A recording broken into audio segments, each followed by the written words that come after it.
Hello and welcome to my boss guide series for the Bastion of Twilight, where I've compiled existing information combined with raid testing done on the beta to present these fights in a modern, up-to-date format. Before we get started, if you find this guide helpful, consider dropping a like, subscribing, and sharing this video with a friend. Otherwise, thanks for watching, I hope you enjoy. The Ascendent Council is the third encounter in the Bastion of Twilight.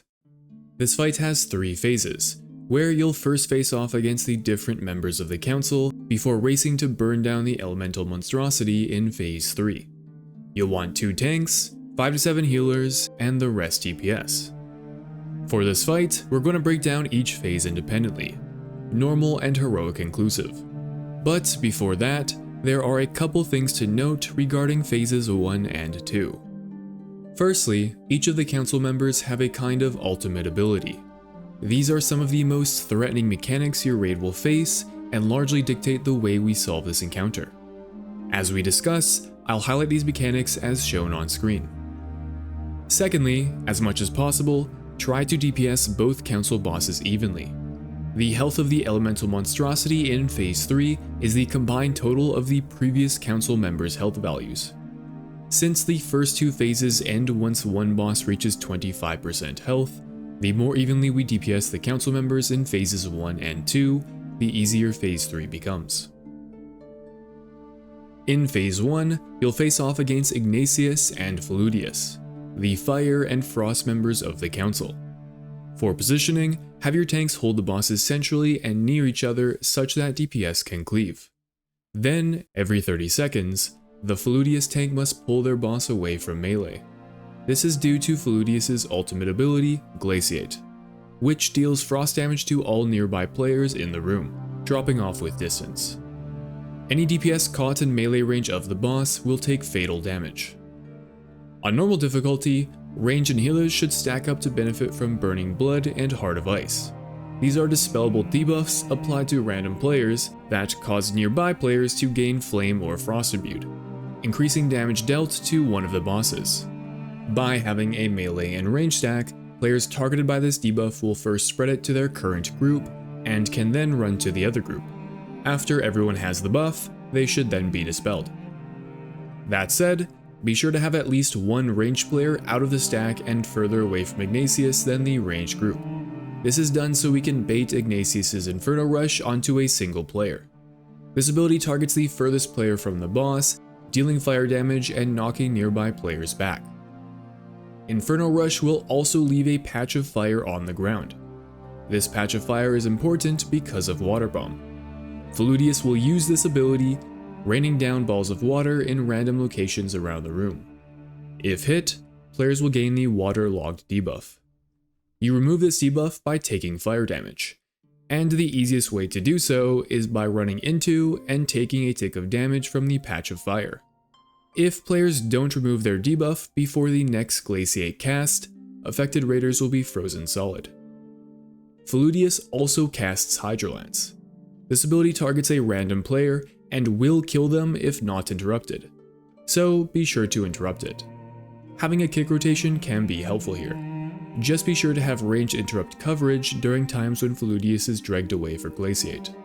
Moving on to Ignatius, he uses the frontal Flame Torrent, so unless you're a tank, don't stand in front of him, and the final mechanic for the phase then is the Ignatius ultimate Aegis of Flame. He gains a massive absorb shield that prevents spell interruption, and begins channeling Rising Flames, dealing pulsing raid-wide damage that increases with every hit. DPS must swap to and burn through the shield to be able to kick and stop his cast. This is a good time to assign raid defensive and healing cooldowns. On Heroic, we now also need to contend with Gravity Core and Static Overload. Like Flame and Frost Imbued, these abilities are applied to random players and spread to nearby allies. Except these debuffs cannot be dispelled. The only way to clear it is for the original players targeted by these abilities to stack on one another. This can make things confusing when the debuff is spread to several players, but we can always identify the original debuff holder, or patient 0, by looking at the cooldown on their debuff. Players that receive the debuff from Patient Zero will have some duration remaining on their debuff, whereas the Patient Zero themselves will have a permanent debuff. Note that players who receive Gravity Core or Static Overload secondhand cannot spread their debuff, so if one of these debuffs is passed to you from Patient Zero, you don't need to worry about spreading it to other players. With this new mechanic, let's talk about positioning. No big changes for players in Melee, just be mindful to get out ASAP if targeted by Gravity Core or Static Overload. The Patient Zeros with this debuff will have a 2-second window to get out before it ticks and spreads to nearby players. Try to save movement abilities for this scenario, especially for the Patient Zero affected by Gravity Core because their movement will be slowed by 50%. It may be helpful to have non-affected players run the opposite direction of Patient Zero or use Life Grip to immediately yoink the Patient Zero out. Then, concerning range and healer positioning, we have some options. I'll discuss two approaches here. The safer of the two is to have all range and healers spread out, preferably leaving a gap somewhere central for the Patient Zeros of Static Overload and Gravity Core to meet up. It can be helpful to mark this spot with a raid marker. Having range spread out helps to trivialize these debuffs. The downside is that range can no longer effectively benefit from Flame or Frost imbuement buffs. The other approach then is similar to the normal strat. Have your range DPS stack up to benefit from Flame and Frost imbued. Healers don't need this debuff, so they should remain spread out, with one healer or range DPS standing furthest away from Ignatius to bait Inferno Rush. Then, when Gravity Core and Static Overload go out, the Patient Zeros must immediately react and get out of their respective groups. Similar to the previous approach, mark a central position for the Patient Zeros to meet. This strategy incurs greater risk because if somebody is slow to react, it may mean the entire range group gains the Static Overload or Gravity Core debuffs. Once one of Ignatius or Fludius has been brought to 25% health, the two of them will leave and will be replaced by Arion and Terastra, marking the start of Phase 2. Have your two tanks pick up Arion and Terastra, holding them centrally in the room. Ideally they're kept together for cleave, but for reasons we'll get into, that's easier said than done. Range DPS and healers should spread out around the boss. There is a lot of movement during this phase, so your raid may not always be perfectly spread. Just try to maintain it as best as possible. The main mechanic for this phase has to do with Arion and Terastra's ultimates. At the start of Phase 2, the pair of them will use Call Winds and Gravity Well, summoning a tornado and whatever that is. Sometime within the first 30 seconds of the phase, the entire raid will need to run into the tornado. Doing so will grant the Swirling Winds debuff. This makes it so that after 30 seconds, when Terastra uses their ultimate, Quake, it deals no damage. Players that fail to get this debuff will likely die without a strong defensive. Once Quake has finished, the raid will similarly need to make their way over to the other thing at some point within the next 30 seconds. Doing so grants the Grounded debuff, making players immune to Arion's ultimate, Thundershock. Again, players that fail to get the correct debuff will likely die. The two of these ultimates will alternate for the rest of the phase, so players will need to be mindful to swap between these Swirling Winds and Grounded debuffs throughout the fight. With that out of the way, let's cover the rest of their abilities. Terastra will use Hardened Skin, granting a 50% damage absorb and increasing physical damage done by 20% for 30 seconds. This ability can and should be interrupted, but in the instance it goes off, have DPS focus Terastra. If you do enough damage before the 30-second timer ends, you'll shatter Terastra's rocky skin, causing him to suffer all the damage that Hardened Skin absorbed. Terastra's final ability is Eruption. This spawns 4 earthen pillars in melee that deal large damage and knock players up. These pillars are telegraphed by some shifting dirt on the ground, so be sure not to stand in them. Moving on to Arion, he will occasionally use Dispersion. This makes him disappear, then reappear at a random player's location. Once he reappears, he'll cast Lightning Blast on his current target. This will more than likely kill whoever it's casted on, but can and should be interrupted. Lastly, Arion will target 3 random players with Lightning Rod. After 10 seconds, Arion strikes them and anyone within 15 yards of them with Chain Lightning. This ability will chain to nearby players, dealing increasing damage with each bounce. As such, it's important players targeted by Lightning Rod get away from the raid. To summarize, make sure you have either the Spiraling Winds or Grounded debuff to avoid taking damage from the boss's ultimates. Get out with Lightning Rod, watch out for Eruption, and make sure to interrupt Hardened Skin and Lightning Blast. On Heroic, we have two additional abilities to contend with in the form of Flame Strike and Frozen Orb. Flame Strike is telegraphed by a pulsing orange rune that deals big dam to any players in its radius. This mechanic on its own isn't all that threatening, just don't stand in it. Frozen Orb on the other hand is much more deadly. It will spawn in and target a random player to pursue indefinitely, gaining speed over time. If it reaches said player, it will wipe the raid.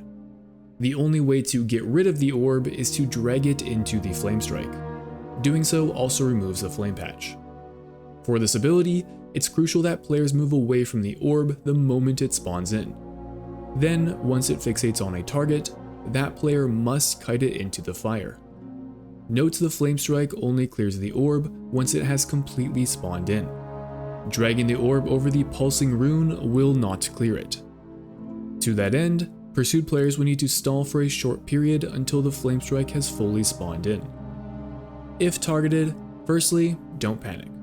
Remember, the orb moves slowly at first. Try to hold off using any movement abilities until as late as possible. Doing so gives the pursued player the most possible time to solve the mechanic. Things like Life Grip can also be useful here. If, for whatever reason, the pursued player dies, the Frost Orb will randomly fixate on some nearby player, maintaining its current speed.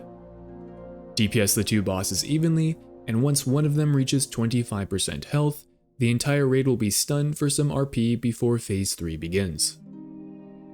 In this phase, players will face off against the Elemental Monstrosity. This phase is a DPS race to kill the boss before it kills you. The Elemental Monstrosity's health is the combined total of the previous 4 council bosses. So hopefully your raid was able to get through phases 1 and 2, doing even damage to each member of the council. Thankfully, there are fewer mechanics in this phase, so let's start by breaking them down. Every second, electrical instability zaps nearby players with nature damage. This is the primary soft enrage mechanic for the phase, as this ability will chain to more players the longer the phase goes on, eventually becoming unhealable. The secondary soft enrage mechanic is Cryogenic Aura. This causes the Elemental Monstrosity to take 25% reduced damage and spawn puddles of frost at its feet. These puddles will grow as long as the boss is positioned in them, so it must be continuously kited out of them. This ability dictates our movement for the phase. Your tank will slowly kite the monstrosity around the perimeter of the room with ranged and healers positioned centrally. Next, it uses Lava Seed. This ability showers the room with little fireballs, dealing large damage to players near them. But the range on each ball is quite small. As long as you're not standing directly on top of one, you should avoid being hit. Finally then, the boss will target 3 random players for Gravity Crush, trapping them in a ball of gravity that lifts them up off the ground and deals 9% of their maximum health every half second for 6.5 seconds.